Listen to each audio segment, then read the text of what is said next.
আসসালামু আলাইকুম।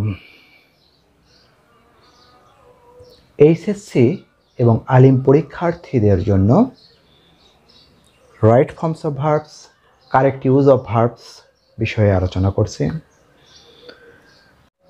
সহজেই আলোচনা করছি right forms of verbs, correct use of verbs HSC এবং আলিম পরীক্ষার্থীদের জন্য। এখানে উল্লেখ্য যে এই শ্রেণীতে ভার্বগুলো ঠিক যেখানেই ব্যবহার করা হবে সেখানেই থাকে, শুধু পরিবর্তনের যে বিষয়টা সেটা খেয়াল করতে হবে। এটা করার আগে আমরা খেয়াল করব যে প্যাসেজটা পড়ে টেন্স আইডেন্টিফাই করব।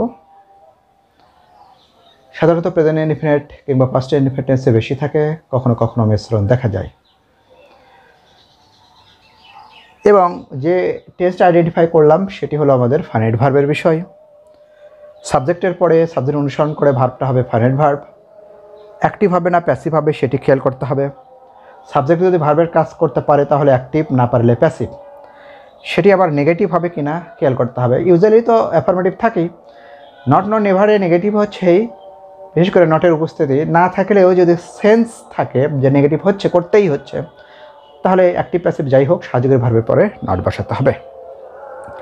আর যদি নন ফাইনাইট ভার্ব হয় তাহলে সেটি যদি সাবজেক্ট হিসেবে বসে, কোনো ভার্বের যদি অবজেক্ট হিসেবে বসে, কখনো যদি কমপ্লিমেন্ট হিসেবে বসে, টু ছাড়াও যদি অন্য প্রিপোজিশনের পরে দেখি তাহলে আমরা আইএনজি যোগ করে জেরান্ড করব। আর যদি টুর পরে দেখি অ্যাক্টিভ ফর্মে তাহলে V1 প্যাসিভ হলে বি দিয়ে V3। ওকে, কোনো ভার্ব যদি নন ফাইনাইট ভার্ব দেখা গেছে যে নাউনের আগে, নাউন প্রোনাউনের পরে অ্যাক্টিভ ধারণা দিচ্ছে তাহলে তাকে জেরান্ড করব, প্রেজেন্ট পার্টিসিপল করবো আইএনজি যোগ। আর প্যাসিভ ধারণা দিলে V3। ওকে, এভাবে আমাদের আসলে খেয়াল করতে হবে।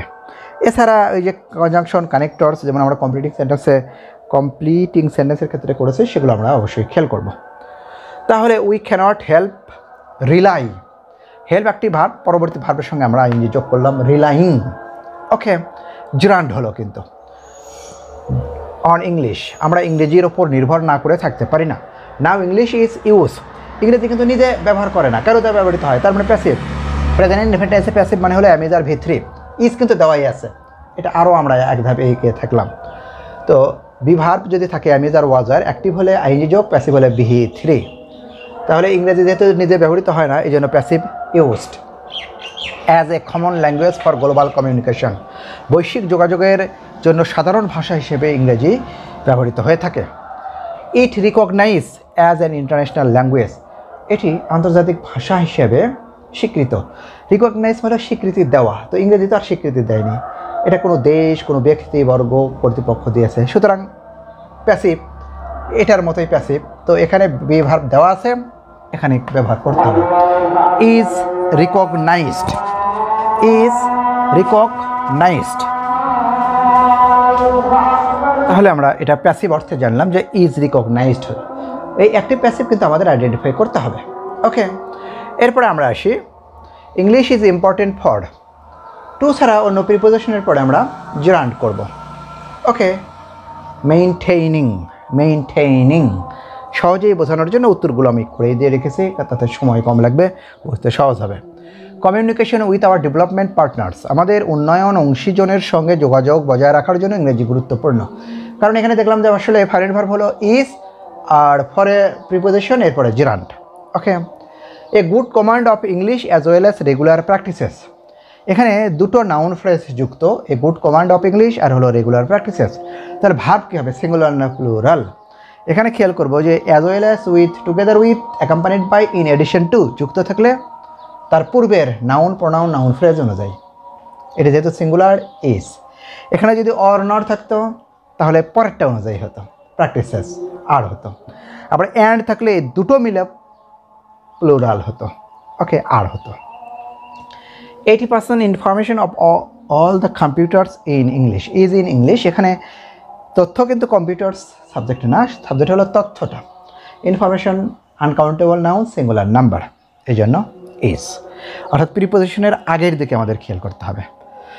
উইথ এ ভিউ টু, এটা নন ফাইনাইট ভার্ব হবে। With a view to, look forward to, get use to, be use to, অর্থাৎ ইউজ টু এর আগে যদি একটা ভার্ব থাকে তাহলে পরে হবে জেরান্ড, আইএনজি যোগ। Exchanging our views with the rest of the what we have to, finite verb হলো হ্যাভ, তাহলে নন ফাইনাইট ভার্ব কি এখানে অ্যাক্টিভে লার্ন ইংলিশ। অর্থাৎ অবশিষ্ট বিশ্বের সঙ্গে মতামত বিনিময় করার জন্য আমাদের ইংরেজি শিখতেই হবে। মোরওভার উই, এখানে প্রোভাইড দেওয়া আছে, প্রোভাইড মানে দেওয়া, প্রদান করা, সরবরাহ করা। আসলে সুযোগ কিন্তু আমরা দেই না, ইংরেজি আমাদেরকে দিয়ে থাকে, এই জন্য প্যাসিভ। আমরা কি সুযোগ দিতে পারি?